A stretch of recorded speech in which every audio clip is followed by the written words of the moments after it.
Jorion. Oui, non, il y a un autre élément de contexte qu'il faut mettre en place, là, c'est la géopolitique. Là, c'est une chose qui est aussi plus visible aux Américains, sans doute qu'aux Européens. J'ai fait allusion tout à l'heure à M. Larry Summers, qui est un de ces vieux chevaux de retour de l'administration Clinton qui est là. Mais il y en a un autre, et encore beaucoup plus important, c'est M. Brzezinski. Et M. Brzezinski, qui avait défini la politique extérieure américaine, il est de retour derrière M. Obama. Et qu'est-ce que ça veut dire? Ça veut dire que l'accent va cesser d'être mis sur le Moyen-Orient. L'accent va revenir vers les véritables rivaux, vers les gens avec qui on envisage une guerre prochaine, c'est-à-dire de nouveau la Russie et la Chine. Donc il faut se dégager de cet endroit-là. Alors il faut être aimable avec les gens-là, il faut désamorcer vis-à-vis de l'Iran, il faut être gentil, etc.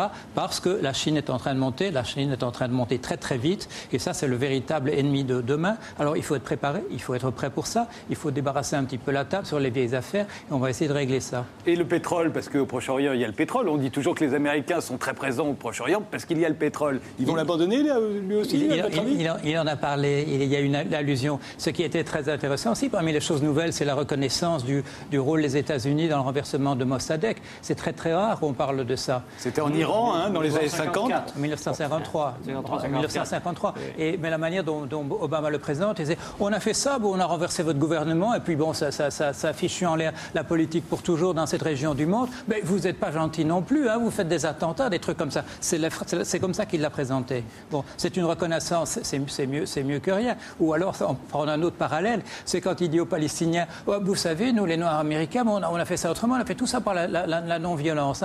On est arrivé à se débarrasser de toute cette situation d'apartheid aux États-Unis en chantant, en faisant des marches, etc.